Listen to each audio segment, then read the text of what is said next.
Middle east में शांति समझौता हुआ तो लगा अब सब ठीक हो जाएगा। होर्मुज ओपन हो गया, जहाज़ों की आवाजाही शुरू हो गई, लेकिन इजराइल के मन में कुछ और ही चल रहा है। इस समझौते में तो वो पहले से ही इनकार कर चुका था, ये कहकर कि इसमें हम शामिल नहीं हैं। लेकिन अब लेबनान पर ड्रोन अटैक की खबरें आ रही हैं।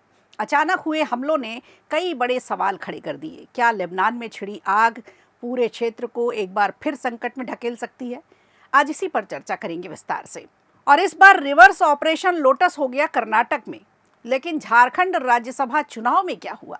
चुनाव के नतीजे आने के बाद महागठबंधन के भीतर सवालों का तूफान खड़ा हो गया। कांग्रेस की करारी हार हुई, लेकिन अब चर्चा हार से ज्यादा क्रॉस वोटिंग को लेकर हो रही है। कैसे आए सोरेन एनडीए के पाले में, इस पर भी बात करेंगे। और बंगाल में ममता बनर्जी, टीएमसी के सांसद अभिषेक बनर्जी की मुश्किलें कम होने का नाम नहीं ले रही। हर रोज एक नई मुसीबत सामने आ जाती है। अब कोर्ट का नोटिस आया है। मामला 2018 का है। तो क्या है पूरा मामला, पूरी डिटेल्स आज के शो में। नमस्कार, खबर प्रधान शो देख रहे हैं आप और मैं हूं आपके साथ संगीता श्रीवास्तव।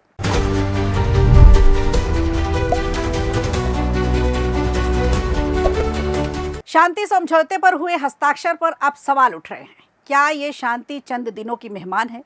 एक तरफ अमेरिका और ईरान के बीच समझौते की बात हुई, दूसरी तरफ लेबनान की धरती पर फिर धमाकों की गूंज सुनाई देने लगी।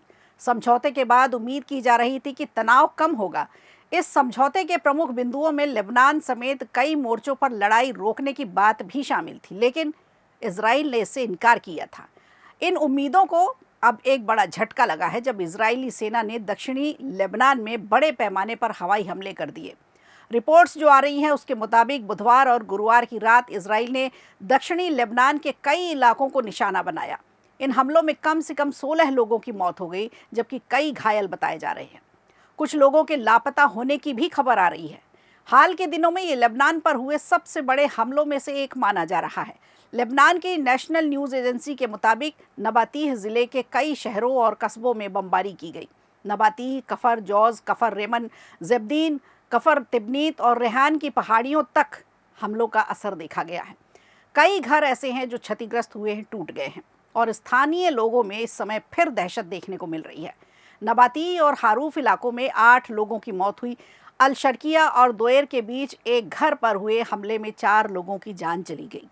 कफरसर में हुए हमले में 3 लोगों की मौत की खबर है।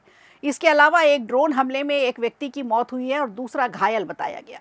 इजराइल का कहना है कि उसके हमले हिजबुल्लाह को निशाना बनाकर किए गए हैं, ना कि स्थानीय नागरिकों को। हालांकि इन हमलों में कुछ ही घंटों बाद हिजबुल्लाह ने फिर जवाबी हमला किया। संगठन ने उत्तरी इजराइल के शहर किरियात शमोना और सैन्य अड्डे पर रॉकेट दागे। हिजबुल्लाह का कहना है कि यह कार्रवाई लेबनान में एक पैरामेडिक सेंटर पर हुए हमले का जवाब है। इजराइल सेना के अनुसार लेबनान की ओर से करीब 30 रॉकेट दागे गए। इस हमले में 4 इजरायली सैनिकों की भी मौत हुई है। मृतकों की 52वीं बटालियन के कमांडर लेफ्टिनेंट कर्नल डोर द गेदालिया बेन सिमोन भी शामिल है। कई इमारतों को नुकसान पहुंचा है। अब सबसे बड़ा सवाल ये उठ रहा है कि क्या इन हमलों का असर अमेरिका ईरान समझौते पर पड़ेगा, क्योंकि समझौते में लेबनान की लड़ाई रोकने की बात स्पष्ट रूप से कही गई थी। ऐसे में इजराइल की ये सैन्य कार्रवाई ईरान को नाराज कर सकती है और क्षेत्र में शांति की कोशिशों को एक नया झटका लग सकता है। फिलहाल मध्य पूर्व में हालात फिर से तनावपूर्ण होते दिख रहे हैं। दुनिया की नज़र अब इस बात पर है कि आने वाले दिनों में ये संघर्ष कम होगा, शांति बहाल होगी, लेकिन इस हमले ने फिर एक बार संकट का रूप ले लिया है।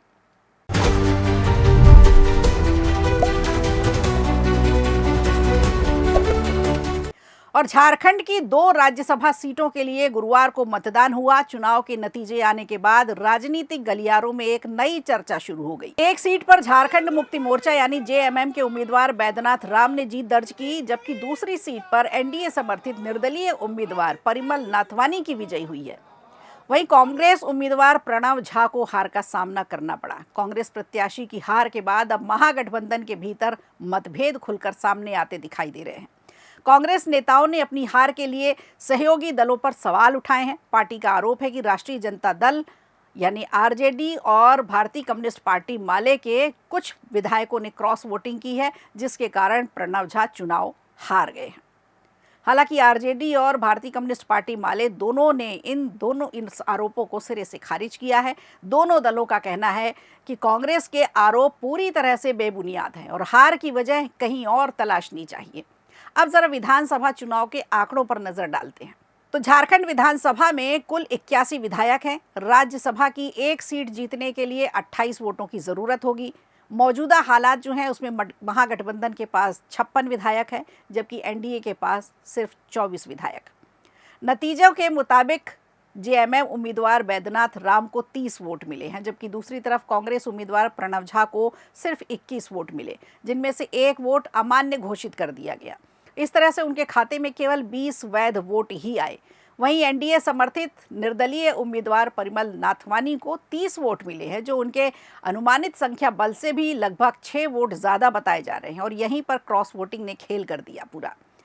कांग्रेस का दावा है कि गठबंधन के कुछ विधायकों ने पार्टी उम्मीदवार का समर्थन नहीं किया। दूसरी तरफ सहयोगी दल इन आरोपों को राजनीति से प्रेरित बता रहे हैं। इस पूरे घटनाक्रम के बीच एक और बड़ा सवाल उठ रहा है कि क्या ये बिहार राज्यसभा चुनाव का असर है? क्या बिहार का बदला झारखंड में लिया गया है? दरअसल मार्च 2026 में बिहार की 5 राज्यसभा सीटों के लिए चुनाव हुआ था।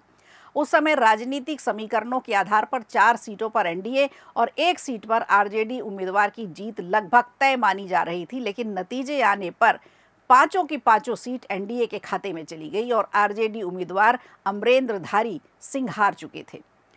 उस चुनाव के दौरान महागठबंधन के 4 विधायक मतदान में शामिल ही नहीं हुए थे। इनमें से कांग्रेस के 3 और आरजेडी का 1 विधायक शामिल था।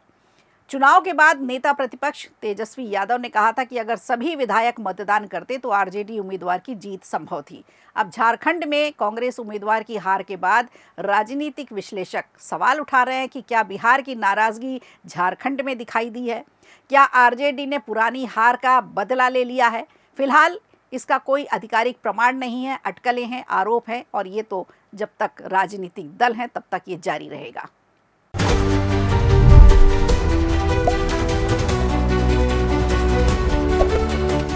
और आइए अब लिए चलते हैं पश्चिम बंगाल, जहां पूर्व मुख्यमंत्री ममता बनर्जी और तृणमूल कांग्रेस के वरिष्ठ नेता सांसद अभिषेक बनर्जी की मुश्किलें एक बार फिर बढ़ गई हैं।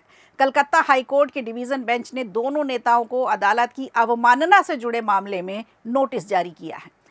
ये मामला 21 जुलाई को टीएमसी के शहीद दिवस रैली से जुड़ा हुआ है। 2018 की बात है। आरोप है कि कोलकाता के धर्मतला इलाके में आयोजित इस रैली के दौरान मुख्य सड़कों और महत्वपूर्ण चौराहों को पूरी तरह से ब्लॉक कर दिया गया था, जिससे आम लोगों को भारी परेशानी का सामना करना पड़ा था। हाल ही में इस मुद्दे को लेकर कलकत्ता हाईकोर्ट में एक अवमानना याचिका दायर की गई थी। याचिका में दावा किया गया था कि रैली के दौरान अदालत के पुराने निर्देशों का पालन नहीं किया गया। इसी याचिका पर सुनवाई करते हुए जस्टिस अरिजीत बनर्जी की अध्यक्षता वाली डिवीजन बेंच ने ममता बनर्जी और अभिषेक बनर्जी को नोटिस भेजने के निर्देश दिए हैं। अब इस मामले की अगली सुनवाई 3 जुलाई को होनी है। दरअसल ये मामला 2018 में दिए गए हाईकोर्ट के एक महत्वपूर्ण आदेश में भी है। उस समय अदालत ने स्पष्ट निर्देश दिया था कि किसी भी राजनीतिक रैली या सभा के दौरान शहर के प्रमुख जंक्शन, प्रमुख सड़कें, प्रमुख चौराहों को पूरी तरह से बंद नहीं किया जा सकता। कोर्ट ने कहा था कि पैदल यात्रियों और वाहनों के लिए सड़क का एक हिस्सा हमेशा खुला रहना चाहिए। एम्बुलेंस, फायर ब्रिगेड और दूसरी आपातकालीन सेवाओं की आवाजाही बाधित नहीं होनी चाहिए। अदालत ने पुलिस को भी निर्देश दिया था कि यदि किसी भी कार्यक्रम के कारण ट्रैफिक डाइवर्ट करना पड़े तो उसकी जानकारी पहले से ही मीडिया या दूसरे माध्यम के जरिए जनता तक पहुंचाई जानी चाहिए। साथ ही ये भी कहा गया था कि अगर किसी रैली के दौरान हिंसा, तोड़फोड़, कानून व्यवस्था की समस्या पैदा होती है तो जिम्मेदार लोगों के खिलाफ कार्रवाई की जाएगी। नई याचिका में आरोप लगाया है कि पिछले वर्ष 21 जुलाई को आयोजित शहीद दिवस रैली के दौरान इन निर्देशों का पूरी तरह से पालन नहीं किया गया था। अब याचिकाकर्ता का कहना है कि मध्य कोलकाता में एक्सप्लेनेड क्षेत्र में महत्वपूर्ण हिस्से पे लंबे समय तक इसे बाधित रखा गया था, जिसके कारण आम लोगों को परेशानी हुई थी। इसी आधार पर अदालत से अवमानना कार्रवाई की मांग की गई है। शुरुआती सुनवाई के बाद ही हाईकोर्ट ने मामले को गंभीरता से लिया और नोटिस जारी करने के निर्देश दे दिए। फिलहाल ये मामला न्यायिक प्रक्रिया में है। अंतिम फैसला अभी आना बाकी है, लेकिन घटनाक्रम ने एक बार फिर राजनीतिक रैलियों, ट्रैफिक प्रबंधन और अदालत के आदेशों के पालन को लेकर बहस तेज कर दी है। अब सबकी नज़र 3 जुलाई की सुनवाई पर है, जहां इस मामले में आगे की दशा और दिशा तय होगी। तो खबर प्रधान शो में आज के लिए इतना ही। दीजिए इजाजत, नमस्कार। वीडियो अच्छा लगा हो तो लाइक कीजिए, शेयर कीजिए और कमेंट बॉक्स में हमें ज़रूर बताइए।